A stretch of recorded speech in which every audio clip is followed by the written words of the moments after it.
பேசிய ராமனம் ஆட்டுனா ஆட்டம் இது ராத்திரி வேட்டை உள்ள நரியோட போட்ட. ஹலோ காய்ஸ், நான் உங்கள் கிருஷ்ணா. நீங்கள் பார்த்துருக்கிறது தேடை தமிழ்.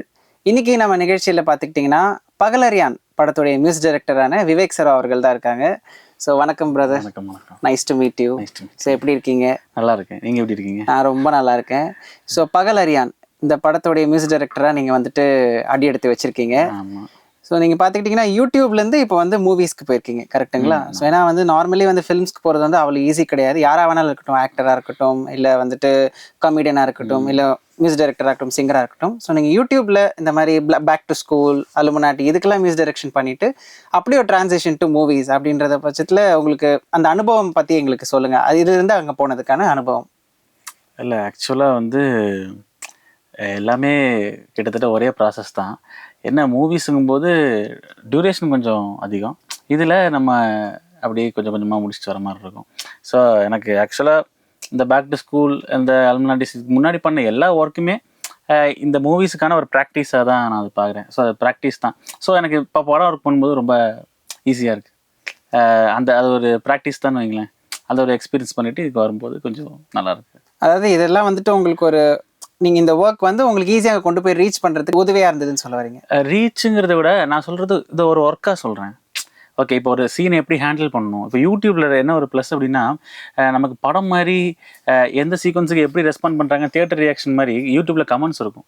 ஸோ நம்ம இப்போ ஏதாவது ஒரு பர்டிகுலர் சீக்வன்ஸை வேறு மாதிரி ஒர்க் அவுட் பண்ணோன்னா அதை கமெண்ட்ஸில் அப்படியே பர்டிகுலர் காட்டி கொடுத்துரும். ஸோ அந்த ஒரு விஷயம் வந்து நமக்கு எப்படி ஒரு சீனை ஹேண்டில் பண்ணுறது, எப்படி ஆடியன்ஸோட என்ன நினைக்கிறாங்க, எப்படி நம்ம ட்ரைவ் பண்ணி கொண்டு போகலாம் அப்படிங்கிறது வந்து ஒரு மிகப்பெரிய ஒரு எக்ஸ்பீரியன்ஸ். அது வந்து இப்போது படத்தில் வந்து எனக்கு ரொம்ப ஹெல்ப்ஃபுல்லாக இருக்குது. திடீர்னு ஒரு சீக்வன்ஸை வேறு மாதிரி ஒர்க் அவுட் பண்ண முடியுது. இப்போ இப்படி தான் இந்த ஒரு சீக்வன்ஸ் இப்படி போயிட்டுருக்கு, இதுக்கு இப்படி தான் மியூசிக் வரும்போது டோட்டலாக ஒரு கான்ட்ராஸ்ட்டாக வரும்போது ஒரு சர்ப்ரைஸ் எலமெண்ட், அந்த மாதிரியான விஷயங்கள் கொஞ்சம் ஹெல்ப்ஃபுல்லாக இருக்குது. அந்த வகையில் இந்த வாய்ப்பு இது எப்படி உங்களுக்கு கிடைச்சது? நீங்கள் ட்ரை பண்ணீங்களா, இல்லை உங்களுடைய ஒர்க் பார்த்து அவங்களே வந்து உங்களை அணுகுனாங்களா? இல்லை, ஆக்சுவலாக வந்து நான் ரொம்ப லேட்டாகவே படம் பண்ணிக்கலாம். எனக்கு நிறைய பேர் கேட்டாங்க படம் பண்ணலான்ட்டு. பட் நான் வந்து யூடியூப்பில் நான் வந்து கிட்டத்தட்ட ஒரு 600-700+ வீடியோஸே பண்ணிட்டேன். நிறைய எவ்வளோ இயர்ஸாக பண்ணிட்டு இருக்கீங்க? நான் வந்து எனக்கு தெரிஞ்சு இயர் கணக்காக சொல்லணும் அப்படின்னா ஒரு 6-7 இயர்ஸ் இருக்கும். ஏன்னா 7 இயர்ஸ் ஆச்சு நீங்கள் இந்த ஃபீல்டுக்குள்ளே உள்ளே வந்து. ஸோ நமக்கு அதை ஒர்க் அவுட் பண்ணி ஈஸியாக அப்படி இருக்கும்போது கிஷோர்னு சொல்லி ஒருத்தர், கிஷோர் குமார், அவர் ஃப்ரெண்டு, அவர் வந்து ஒரு ஷார்ட் ஃபிலிம் பண்ணார். ஆக்சுவலாக அவர் அந்த ஷார்ட் ஃபிலிம் வந்து ஒரு 4-5 பேர்கிட்ட பண்ணி மியூசிக்காக பண்ணி அவருக்கு சாட்டிஸ்ஃபை இல்லாமல் இருந்தாப்புல. அப்போ திடீர்னு என்கிட்ட கொண்டு வந்தாங்க. நான் பண்ணி கொடுத்தேன். அது அவருக்கு பிடிச்சிருந்துச்சி. ஸோ அவங்க ஒரு ப்ராஜெக்ட் ஆரம்பிக்கும்போது என்னை திடீர்னு கால் பண்ணி, படம் பண்ணுறோம், நீ தான் பண்ணுற அப்படின்னாங்க. இல்லை, நான் படமா அதெல்லாம் வேண்டாம் அப்படிங்கிற மூடில் தான் இருந்தேன். இல்லை, எதனால், என்ன காரணம், ஏன் படம் வேணான்ட்டு? இல்லை, எனக்கு என்னென்னா அது தெரியல. அது அப்போ ஒரு சைக்காலஜி தான் வைங்களேன். இல்லை, படம் கொஞ்சம் பொறுமையாக பண்ணிக்கலாம். ஏன்னா யாராக இருந்தாலும் மெயின் அந்த பிக் ஸ்க்ரீன்குள்ளே போகணும்னு ஆசைப்படுவாங்க இல்லையா? ஸோ அதுக்காக தான் நீங்கள் அதை தள்ளி போட்டுட்டே வரவோ நீங்கள்? இல்லை, நான் ப்ராப்பராக வரணும் அப்படிங்கிறதுக்குள்ள கொஞ்சம் கான்சியஸாக இருந்தேன். ஆனால் இப்போ அவரோட பேச்சை நல்லா மீறவும் முடியல, கிஷோரனோட பேச்சு. ஏன்னா அவர் தான் இப்போ ஆக்சுவலாக பகலர் எனக்கு ஸ்டோரி ரைட்டராக இருக்கார். பகலர் எனக்கு ஸ்டோரி ரைட்டர். அவர் தான் கூப்பிட்டு இந்த மாதிரி படம் பண்ணுறோம், நீ தான் பண்ணுற அப்படின்னாரு. நான் அதுக்கு நான் இல்லைனா இருந்தேன், கன்வின்ஸ் பண்ணி அப்புறம் பகலரியான் பண்ணோம். ஸோ அது நல்லாவும் அவுட்புட்டாகவும் நல்லா வந்திருக்கு. இப்போதைக்கு பார்த்தவங்களோட ரெஸ்பான்ஸாகவும் மியூசிக் வைஸாக கொஞ்சம் நல்ல ரெஸ்பான்ஸ் வந்து கிடைச்சிட்டு இருக்கு. பகலரியான் அப்படின்னாலே வந்துட்டு மேக்ஸிமம் பகல் இதே சீக்வன்சஸ் இருக்கு. அது போல ஃபுல் அண்ட் ஃபுல் டார்க்காக தான் காமிச்சிருக்காங்கன்னு நினைக்கிறேன் படத்தில், கரெக்டுங்களா? ஆக்சுவலாக ஆமாம், ஒரு நைட் நடக்கிற ஸ்டோரி. ஈவினிங் 6 to மார்னிங் 6 நடக்கிற ஒரு இன்சிடென்ஸ். ஸோ ஃபுல்லாக வந்து ஈவினிங்க்கு மேலே தான். ஆமாம், படமே நைட்டு தான். அந்த வகையில் இந்த படத்தில் எத்தனை பாடல்கள் நீங்கள் கம்போஸ் பண்ணியிருக்கீங்க? ஆக்சுவலாக இப்போ ரிலீஸ் ஆடியோவாக வந்து 3 பாட்டு. ஒரு மெலடி சாங், அதோட மேல் வெர்ஷன், ஃபீமேல் வெர்ஷன் இருக்கும். அப்புறம் ப்ரோமோ சாங் ஒன்று. ஆனால் படத்துக்குள்ளே பார்த்தீங்கன்னா ஒரு 7 பாட்டு இருக்கும். அது வந்து குட்டி குட்டி பிட் சாங்காக வந்து அந்த சீன்ஸை த்ரூ அவுட் பண்ணி கொண்டு போகிறதுக்காக கொஞ்சம் குட்டி பாட்டு இருக்கும். அது எல்லாமே நம்ம அந்த யூடியூப்பில் உள்ள எக்ஸ்பீரியன்ஸ் தான், அதோட இதுதான் வைங்களேன். திடீர்னா அந்த இடத்துல, ஏன்னா ஒரு மியூசிக்கலாக போகிறத விட ஒரு ட்ராக்காக இருக்கும்போது ஈஸியாக நம்ம கடந்து போயிடலாம் அந்த சீக்வன்ஸை. அதாவது நம்ம அதை என்ஜாய் பண்ண வைக்கும். அது ஒரு சைக்காலஜிக்கலாக வந்து அதை அப்படியே கோ த்ரூ பண்ண வைக்கும். ஸோ அது அப்படியே வந்து இப்போ இந்த ட்ராக்ல இப்போ கூட ஒரு ட்ராக் ஒன்று போயிட்டு இருக்கு. ஸோ அப்படி அந்த மாதிரி. இதில் உங்களுக்கு பிடிச்ச பாட்டு? நார்மலி மியூசிக் டைரக்டர்ஸ் எல்லாருமே ரொம்ப விருப்பப்பட்டு நல்லா பிடிச்சதா பண்ணுவாங்க. பட் ஸ்டில் உங்களுக்குன்னு ஸ்பெசிஃபிக்காக இந்த பாட்டு எனக்கு பிடிச்சிருந்ததுன்னா எது இந்த படத்தில்? ஆக்சுவலாக இதில் ஒரு மெலடி சாங் உண்டு. ஒரு ஸ்ரீனிஷா மேம் பாடியிருப்பாங்க. அந்த melody song super singer Srinisha. ஆமாம் அவங்க தான் பாடியிருக்காங்க அந்த ஒரு பாட்டு. அந்த பாட்டு நல்லாவே வந்திருக்கு, நல்லாவும் இனிமேல் தான் ரிலீஸ் ஆகும். ஸோ பாருங்கள், கேளுங்க. ப்ரோமோ சாங் எனக்கு கொஞ்சம் க்ளோஸ் டு ஹார்ட். ஏன்னா அது டக்குன்னு ரெடி ஆனது, அது அவுட்புட்டாகவும் நல்லா இருக்குது. ஸோ அது எனக்கு கொஞ்சம் பிடிக்கும்.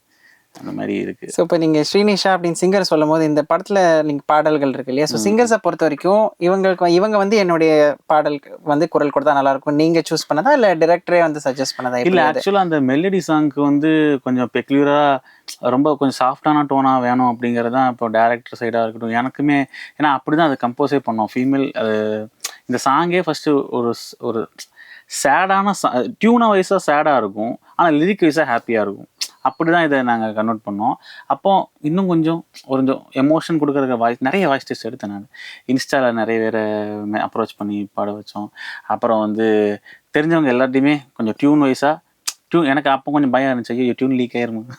டியூன் வைஸாக எல்லாருக்கும் கொடுத்து எல்லார்ட்டையும் பாட வச்சு அதுக்கப்புறம் ஃபைனலாக ஓகே இவங்களை ட்ரை பண்ணி பார்ப்போம் அப்படின்னு அவங்க வந்தாங்க. வந்து அடி பாடி கொடுத்தாங்க. அவங்க லைக் எல்லா பாடல்களுமே அவங்க தான் பண்ணாங்களா இல்லை சிங்கர்ஸ் மேல் ஃபீமேல்? இல்லை, அவங்க ஒரு பாட்டு பாடியிருக்காங்க. அப்புறம் மேலுக்கு நாங்கள் நிறைய ட்ரை பண்ணோம். அப்புறம் நான் பாடின ரஃபே நிறைய பேருக்கு ரொம்ப பிடிச்சதுனால வேற ரீப்ளேஸ் பண்ண அவங்களுக்கு மனசு இல்லை. கடைசி அது என் வாய்ஸ்லேயே அது நீங்களே பாடிட்டீங்க. ஆமாம், அது ஒன்று என்லேயே இருக்குது. அப்புறம் அந்த டெம்பிள் மங்கீஸில் இருக்கிற ஷிஃப்டி வினோத்னு சொல்லி அவங்க ஆக்சுவலாக இண்டிபெண்டாக ரொம்ப சூப்பராக பண்ணிகிட்டு இருக்காங்க அவங்க சைடில் ட்ராக்கு. அதான் அவங்களோட ட்ராக் பார்த்துட்டு இங்கே கூப்பிட்டேன். அவங்க ஒரு ட்ராக் ஒன்று பாடி கொடுத்துருக்காங்க. அப்புறம் நான் வீட்டில் வச்சு தான் செகண்ட் ஹாஃப்லாம் கம்போஸ் பண்ணேன். ஸோ அங்கே போயிட்டு இருந்தேன், எங்கள் அம்மாவும் தங்கச்சியும் கூப்பிட்டு அவங்க ஒரு பாட்டு பாடிருக்காங்க. அவங்களும் ஒரு பாட்டு பாடிருக்காங்க. அவங்களே சிங்கர் ஆக்கி விட்டீங்க? இல்லை, அவங்க ஆக்சுவலாக சிங்கர் தான், அவங்க மியூசிக் டீச்சர் அவங்க. ஓகே. அதனால சரி அவங்களையும் பாடியிருக்காங்க. அப்புறம் ஸ்ரீ ஹரிணின்னு ஒரு பொண்ணு, அவங்களும் பாடி. ஓகே, அப்போ அம்மா கிட்ட இருந்தால் உங்களுக்கு அப்படியே இந்த மியூசிக் இது அது அடி வச்சுக்கலாம் அந்த மாதிரி. அடுத்த கொஸ்டின் வந்துட்டு இப்போ லிரிசிஸ்ட், அதாவது மியூசிக் டைரக்டருக்கும் லிரிசிஸ்ட்டுக்கும் இருக்கக்கூடிய அந்த காம்பினேஷன் வந்து ரொம்ப முக்கியம் இல்லையா?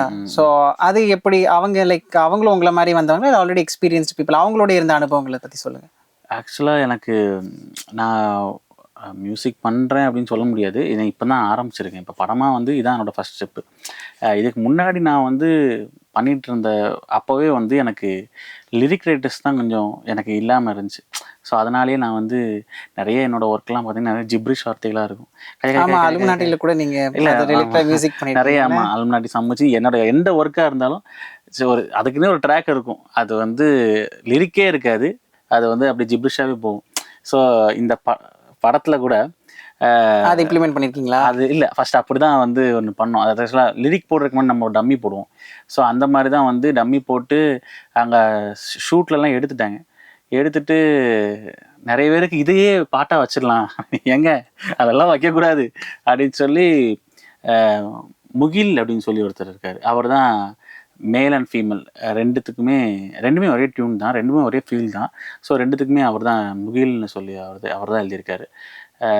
அது ஒரு நல்ல ப்ராசஸாக இருந்துச்சு. ஏன்னா லிரிக் ரைட்டராக நான் வந்து நிறைய ட்ரை பண்ணியிருக்கேன். பட் இது கொஞ்சம் வித்தியாசமான ஃபீலாக இருந்துச்சு. இவங்க ஷிஃப்டி வினோத் வந்து அவங்க வந்து இந்த அள்ளி போட்டு கொண்டு வந்துட்டேன் அப்படிங்கிற மாதிரி நிறைய இருந்துச்சு. அவங்ககிட்ட இருந்து நான் பர்டிகுலராக பிக் பண்ண வேண்டியதாக இருந்துச்சு. அவங்க நிறைய கொண்டு வந்தாங்க. நல்ல ஒரு சூப்பரான ஒரு என்ன சொல்ல, ஒரு நல்ல டேலண்ட். அவங்க நிறைய கொண்டு வந்துட்டாங்க. ஸோ அதுலேருந்து பிக் பண்ணி எடுத்து பண்ண வேண்டியதாக இருந்துச்சு. மற்றபடி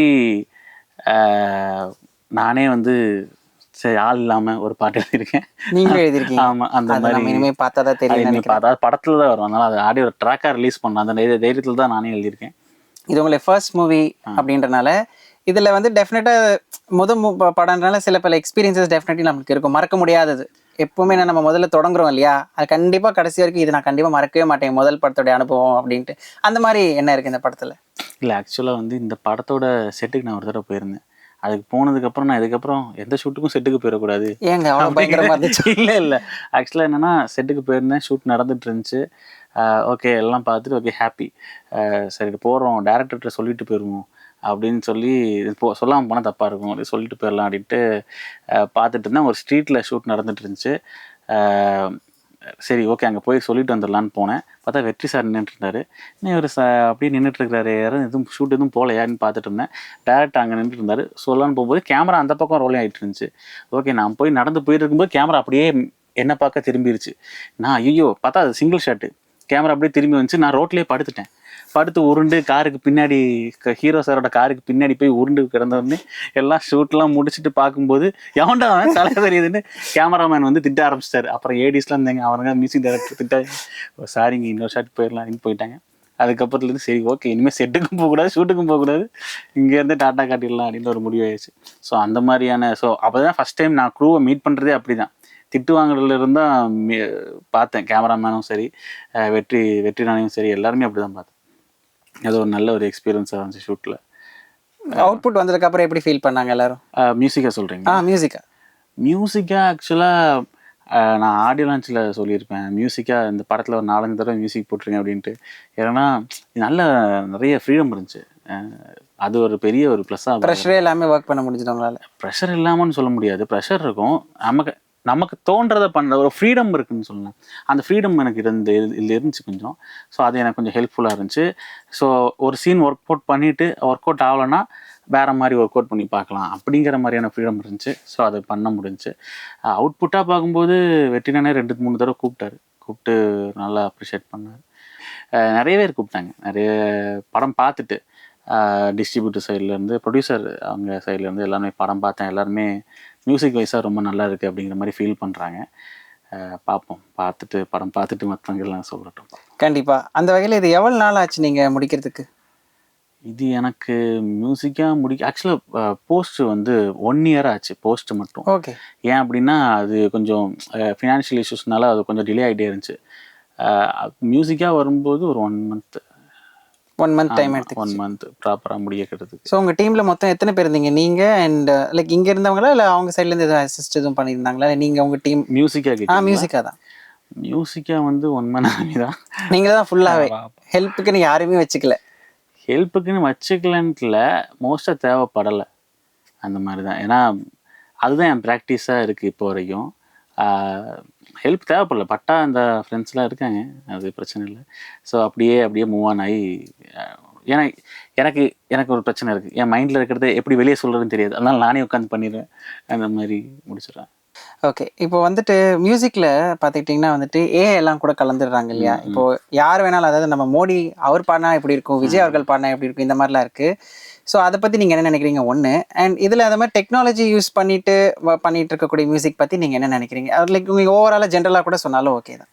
இல்லைங்க, ஆக்சுவலாக அதெல்லாம் இப்போ நம்ம அதை ஃபன்னாக பார்க்குறோம். ஏன்னா டெக்குங்கிறது ஒவ்வொரு இதுலையும் எவால்வ் ஆகிட்டு தான் இருக்கும். அது நம்ம த்ரெட்னிங்காக பார்த்தா த்ரெட்னிங் தான். இல்லை அதை நம்ம எப்படி யூஸ் பண்ணிக்கலாம் அப்படிங்கிறத பார்த்தா அது வந்து நமக்கு ஒரு ப்ளஸ்ஸாக தான் இருக்கும். ஏன்னா நிறைய விஷயங்கள் நம்ம அப்போஸ் பண்ண முடியாது, அது வந்து தான் ஆகும். அது நம்ம எதுவுமே பண்ண முடியாது. அதில் இருக்கிற நல்ல விஷயங்களை எடுத்துகிட்டு நம்ம போய் தான் ஆகணும். இப்போ ஃபண்டுக்காக யூஸ் பண்ணிகிட்டு இருக்கோம். இப்போ அது எந்த அளவுக்கு நம்ம வந்து குவாலிட்டியாக யூஸ் பண்ணலாம். அப்படி இப்போ லால் சலாமில் வரலையா, இப்போ இறந்து போனவங்களோட அவங்க பாடல்கள் வந்துச்சு. இப்போ இல்லை அப்படின்னா இப்போ இந்த படத்தில் கூட நான் ஒரு பொண்ணோட வாய்ஸ் எடுத்தேன். அவங்க வந்து ரொம்ப குட்டி பொண்ணு, ஆக்சுவலாக வாய்ஸே குழந்தை வயசாக இருந்துச்சு. இப்போ ஹீரோயினுக்கு நான் வந்து அவங்களோட வாய்ஸ் போடும்போது ரொம்ப குட்டி பொண்ணு மாதிரி இருந்துச்சு. அப்போ நம்ம சாஃப்ட்வேரில் அதை கொஞ்சம் பெரிய பொண்ணு மாதிரி மாற்றி, அதெல்லாம் நம்ம ஹெல்ப்ஃபுல்லாக யூஸ் பண்ணால் ஹெல்ப்ஃபுல்லாக இருக்கும். இல்லை நம்ம அதை த்ரெட்னிங்காக பார்த்தா த்ரெட்னிங்காக இருக்கும். நம்ம பார்க்குற விதம் தான். அந்த மாதிரி இன்னொரு விஷயம் என்னென்னா, இப்போ நீங்கள் ஒரு மியூசிக் டைரக்டராக இப்போ வந்துட்டுருக்கீங்க, அடுத்தடுத்து டெஃபினட்டாக ப்ராஜெக்ட்ஸ் பண்ணுவீங்கன்னு வச்சுக்கோங்களேன். உங்களுக்கு இவங்களுடைய கிராஃப்ட் எனக்கு ரொம்ப பிடிக்கும் அப்படின்னு இருக்கும் இல்லையா? இந்த பர்டிகுலர் மியூசிஷியன் அவங்களுடைய மியூசிக் அவங்க கம்போஸ் பண்ண விதமாக இருக்கட்டும், அந்த மாதிரி இப்போ இருக்கிற ஜென்ரேஷன் எந்த மொழி வேணாலும் இருக்கலாம், அந்த மாதிரி இவங்களுடைய கிராஃப்ட் வந்து எனக்கு பிடிச்சிருந்தது, இன்ஸ்பயர் ஆனது அப்படின்னா அது யாராக இருக்கும்? அது எனக்கு ஆக்சுவலாக நான் அப்படி தான் கொஞ்சம் புதுசாக தேடி கேட்பேன். ஏதாவது ஒன்று கிடச்சிருமா, ஏதாவது வித்தியாசமாக என்ன இருக்குது அப்படிங்கிற மாதிரி. ஸோ அந்த டைப்பில் லுட்விக் ஹாரிசன்னு சொல்லி ஒருத்தர், அவர் தான் அந்த பிளாக் பேந்தரு, இப்போ டெனட்டு, அந்த மாதிரி அது நிறைய சவுண்டில் நிறைய எக்ஸ்பெரிமெண்ட் பண்ணுவாங்க. ஸோ அந்த அவரோட ட்ராக் எல்லாமே எனக்கு ரொம்ப பிடிக்கும். அப்புறம் அப்படியே ஹான்ஸ் சிம்மர்லாம் வந்து அவர்லாம் வந்து ஒரு லெவல். இப்போ ஹான்ஸ் சிம்மர், ராஜா சார், ரஹ்மான் சார், அவங்கெல்லாம் ஒரு லெஜண்ட் ஸ்டேட்டஸ். இப்போ வந்து அப்படியே ஒவ்வொரு இடமா, இப்போ சுஷின் ஷாம் அவங்கெல்லாம் வந்து என்ன சொல்ல ப்ரெசன்டேஷனாக ப்ராப்பராக பண்ணிடுறாங்க, அதுதானே முக்கியம். ஸோ அந்த மாதிரி இப்போ இன்னொரு விஷயம், இப்போது நீங்கள் நிறைய இது கேள்விப்பட்டிருப்பீங்க, நியூஸில் கூட பார்த்துருப்பீங்க. ஸோ உங்கள்கிட்டையும் இது கேட்கலாம் நான் நினைக்கிறேன். இப்போ இளையராஜா சார் சொல்லியிருக்காரு இல்லையா, அதாவது என்னுடைய சாங் வந்து மற்றவங்க போடக்கூடாது, அதில் போட்டிருக்காங்க, இதில் பண்ணியிருக்காங்க, கேஸ் போடுவேன், கிளைம் பண்ணுவேன் அப்படின்னு சொல்லிட்டு. ஸோ என்னுடைய கேள்வி என்னன்னா, ஆக்சுவலி ஒரு பாடல் அது வருது அப்படின்னா அது யாருக்கு தான் சொந்தம்? அது வந்து இசையமைக்கிறவங்களுக்கா, லிரிக் எழுதுறவங்களுக்கா, இல்லை அதில் நடிக்கிறவங்களுக்கா, பாடுறவங்களுக்கா, இல்லை ப்ரொடியூசர் தான் காசு போட்டு மொத்தத்தையும் எடுக்கிறாரு, இல்லை அவருக்கு தான் அது போய் அந்த ரைட்ஸ் அவருக்கு தான் போய் சேருமா? இது உங்களுக்கு இதை பற்றி என்ன தோணுது, இதோட விவகாரம் பற்றி? இல்லை, இதை பற்றி நான் பேசுகிற அளவுக்கு ஒன்றும் இல்லை. பட் என்ன அப்படின்னா, எல்லாத்துக்குமே ப்ராப்பராக ஒரு இது இருக்குது. என்ன சொல்ல, இப்போ கம்போசர் ரைட்ஸ்னு ஒன்று இருக்குது. எல்லாத்துக்குமே அவங்க அந்த பாட்டில் இருக்கிற எல்லாருக்குமே ஒர்க் பண்ணி எல்லாருக்குமே அதில் ரைட்ஸ் இருக்குது. இப்போ நம்ம வந்து இப்போ பிளாட்ஃபார்மில் போடுறோம், ரெவன்யூ வருதுனாலுமே பாடுறவங்களுக்கு ரெவன்யூ ஷேர் ஆகும், லிரிக் ரெவன்யூ ஷேர் ஆகும், மியூசிக் கம்போஸ் பண்ணவங்களுக்கு ரெவன்யூ ஷேர் ஆகும். அது போக அந்த லேபிளுக்கு போகும். அந்த மாதிரி தான் எல்லாத்துக்குமே ஷேர் இருக்குது. பட் இது எப்படி இம்ப்ளே ஆகுதுங்கிறது எனக்கு அந்த விஷயம் ஃபுல்லாக தெரியலை. இப்போ அவர் என்ன மாதிரியான வாதத்தை எடுத்து வர்றாருன்னு எனக்கு அந்தளவுக்கு தெரியலை. ஆனால் இதில் என்ன சொல்ல, இப்போது அந்த ப்ரொடக்ஷன் கம்பெனியில் தான் அது இருக்கும். நமக்கான ரைட்ஸ் நமக்கு வந்துட்டு தான் இருக்கும். அதில் எந்த வித இதுமான இது கிடையாது. ஆனால் அதையும் மீறி என்ன நடக்குதுங்கிறது எனக்கு தெரியலை. இப்போ ஒரு குட்டி ரேபிட் ஃபயரு. ஸோ உங்களுடைய ஃபேவரட்ஸ் தான் எல்லாமே மியூசிக் சம்மந்தப்பட்டது தான். ஸோ உங்களுடைய ஃபேவரட் மியூசிக் டைரக்டர் யார்? Favourite music Rahman sir. Favourite song? சரி, பகலரியான் சாங்ஸ் எல்லாமே. ஓகே. Favourite singers? மேல் ஒன்று, ஃபீமேல் ஒன்று? மேலில் எனக்கு இவர் விஜய் யேசுதாஸ். மேலில். ஃபீமேலில்? ஃபீமேலில் இவங்க ஆக்சுவலாக இது வந்து சுஜாதா டாக்டர் இருக்காங்களா, ஸ்வேதா மோகன். ஓகே. Favourite musical instrument? ஆக்சுவலாக எனக்கு இந்த துடும்புன்னு சொல்லி ஒன்று. துடும்பு நான் கேள்விப்பட்டது. பெரிய ஒரு ட்ரம்மு. ஓகே. அது வந்து இந்த ஆக்சுவலாக அம்மச்சியில் வந்து சவுண்ட் ட்ராக் யூஸ் பண்ணியிருக்கோம். Okay okay. பெரிய ட்ரம், நம்ம அந்த போருக்குலாம் போகும்போது அந்த மாதிரி ஒரு இது, அது நல்லா இருக்கும். ஐ திங்க் அந்த மாதிரி எபிக் மூவில கூட அந்த இது யூஸ் பண்ணுவாங்க. ஆமாம். அது கொஞ்சம் அது கூட பழகி எனக்கு கொஞ்சம் க்ளோஸ் ஆகிட்டான். அதனால எனக்கு அது கொஞ்சம் பிடிக்கும். Okay. Finally favourite lyricist? Thamarai அவங்க பிடிக்கும். ஓகே. ஸோ இப்போ நீங்கள் நிறைய ஸ்டேஜில் நிறைய பாட்டுலாம் பாடிருக்கீங்கன்றதுக்காக எங்களுக்காக ஒரு சின்ன பாட்டு பாடினீங்கன்னா நாங்கள் அதோட ஷோவை முடிச்சுக்கோம்.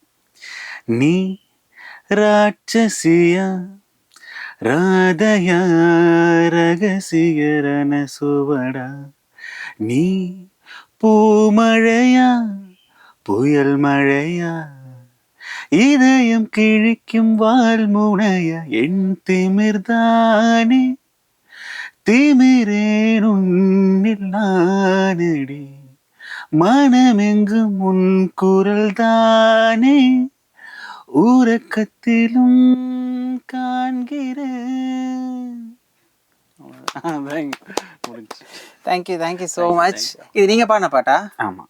சூப்பராக இருக்குங்க. டெஃபினட்டாக இதுக்கப்புறம் வந்து மேலும் நிறைய ப்ராஜெக்ட்ஸ் நீங்கள் பண்ணணும், நிறைய சக்ஸஸ் நீங்கள் பார்க்கணும்னு சொல்லிட்டு தேடை தமிழ் சார்பாக எங்களுடைய வாழ்த்துக்கள்.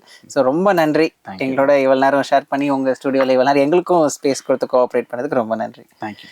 நல்லாவே போச்சு இன்னைக்கு ஷோ.